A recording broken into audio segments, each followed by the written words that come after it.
Baik, kita akan mulai ya untuk tambahan dari saya materinya di pertemuan ke-10 ini Civil Society dalam Sistem Politik Indonesia. Sedikit saja ya dari saya karena sebenarnya ini cukup dekat dengan teman-teman. Jadi kalau teman-teman melihat kiri dan kanan, melihat kondisi di masyarakat, seperti tadi yang sudah diutarakan ya bahwa masyarakat sipil ini adalah tujuan besar atau sering disebut sebagai masyarakat madani.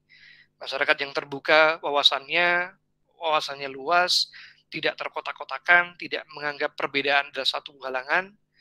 Inilah yang akhirnya membuat kondisi dalam masyarakat akan berjalan dengan baik. Atau kalau kita meminjam istilah politik, akhirnya membuat masyarakat itu menjalankan cita-cita besar dari sistem yang berjalan demokratis.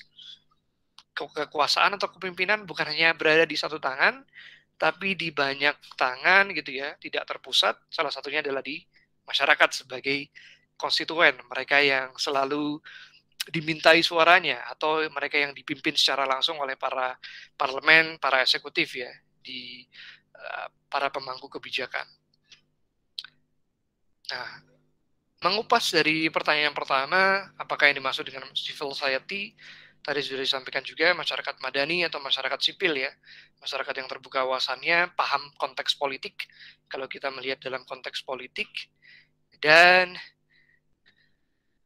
ketika masuk lebih dalam, masyarakat madani adalah masyarakat yang berperilaku, tadi ya, beradab, memiliki peradaban, tidak sewenang-wenang gitu ya, paham bahwa tiap manusia itu harus dihormati, punya hak asasi, punya hal-hal yang perlu dijalankan sebagai sebuah bentuk kewajiban, ada hak yang tentu saja mereka bisa terima setelah menjalankan kewajiban, ataupun secara perilaku ya.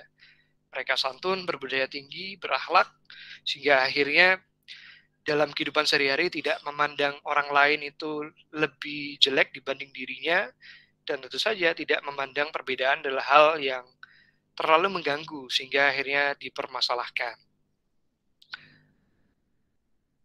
Dan ketika masuk ke dalam konteks politik ya, kita melihatnya adalah masyarakat sipil di mana masyarakatnya itu mengakui hak-hak rakyat ya.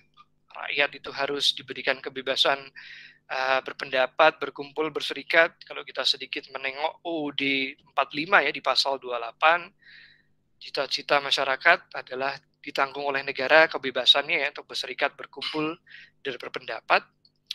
Dan pada akhirnya mereka hidup di masyarakat ini tidak terlalu disetir, tidak terlalu dikomando. Sehingga akhirnya ada intervensi yang begitu masuk ke dalam, poin akhirnya tidak menimbulkan apa yang diharapkan oleh pemerintahan yang demokratis ya.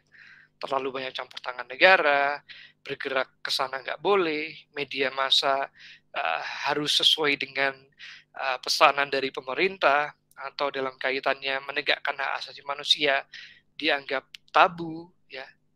Jadi penting ini untuk kita lihat, civil society adalah masyarakat yang diberikan keleluasaan dengan tetap bertanggung jawab, namun di samping itu juga sebagai penjalan atau pengatur kehidupan, dalam hal ini adalah negara dengan pemerintahannya, itu tidak melakukan intervensi terlalu dalam sehingga campur tangannya pada akhirnya membuat justru pemerintahan akan berjalan tidak ke arah demokratis, tapi justru malah bernada otoriter ya.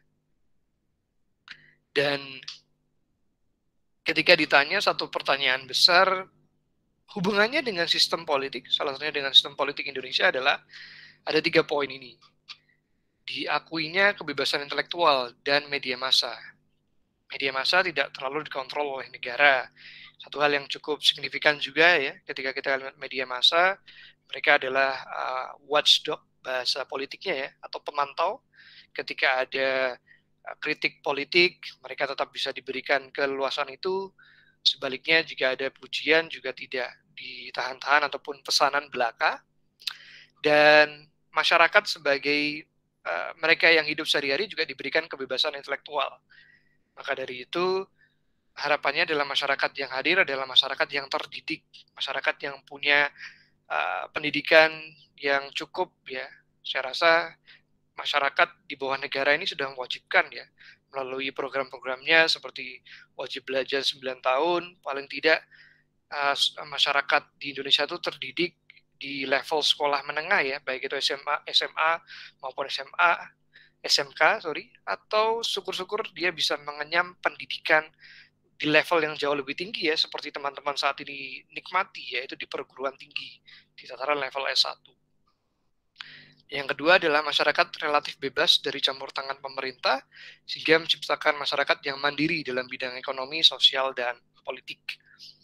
Itulah mengapa seringkali diwacanakan ya, masyarakat itu bisa hidup mandiri, terutama di sektor ekonomi, politik, dan sosial.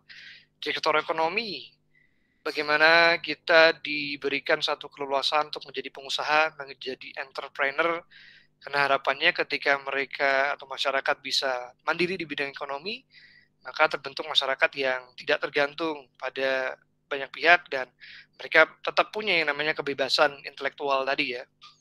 Di dalam sosial dan politik pun begitu gitu. Jadi harapannya mereka yang punya pemahaman politik juga bisa menularkan ke masyarakat-masyarakat yang lain sehingga akhirnya upaya melek politik ya atau upaya paham politik itu juga terbangun di antara masyarakat ya.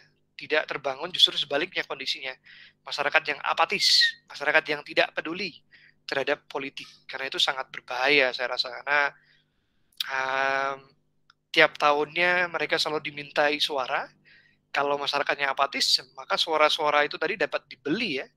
Dapat dibeli, dapat disetting untuk kepentingan golongan yang kita tahu itu sangat berbahaya apabila itu terjadi. Dan saya rasa juga teman-teman di sini sebagai mahasiswa HI ataupun masyarakat ya, bagian dari masyarakat yang belajar politik, generasi milenial, Gen Y, Gen Z gitu ya, ke depan akan semakin penting posisinya ketika dalam proses pemilu ataupun dalam proses politik di negara ini. Nah, teman-teman yang akan melihat ke depan bangsa Indonesia akan seperti apa pergerakan politiknya, maka penting untuk teman-teman yang belajar politik dipahami betul politik itu seperti apa, dipahami betul bagaimana politik itu berjalan ya dalam sebuah sistem agar nantinya juga tidak menciptakan atau menambahkan lagi masyarakat-masyarakat yang justru malah apatis terhadap politik itu sendiri. Dan yang ketiga adalah tadi masyarakat ini juga perannya tidak hanya terbatas masuk ke dalam parlemen atau masuk ke dalam sistem menjadi mereka yang duduk di badan eksekutif maupun di legislatif dan yudikatif. Masyarakat juga bisa bergerak di sektor swasta ataupun di lembaga swadaya masyarakat tadi ya. Ketika mereka mengingatkan tentang bagaimana politik, memberikan kritik, memberikan dukungan, sehingga akhirnya harapannya partisipasi politik angkanya dapat naik dari tahun ke tahun, dari periode ke periode. Jadi di video yang saya lampirkan di Waskita tadi ya, ada contoh bagaimana pelaksanaan pilkada itu dievaluasi itu ya oleh lembaga yang sifatnya netral, dan mereka-mereka itulah yang disebut sebagai masyarakat sipil yang masuk ke dalam satu lembaga yang netral atau lembaga swadaya masyarakat, sektor swasta, dan mereka diberikan keleluasaan untuk memberikan kritik, memberikan masukan terhadap pelaksanaan pilkada ke depannya. Atau satu kondisi tadi ya, ketika pemerintahan itu sudah berjalan begitu satu arah sentralistik ya, atau dalam kaitannya tidak ada oposisi, tidak ada yang mengkritik, maka tugas dari masyarakat atau tugas dari masyarakat sipil adalah mereka yang tetap memberikan kritik gitu.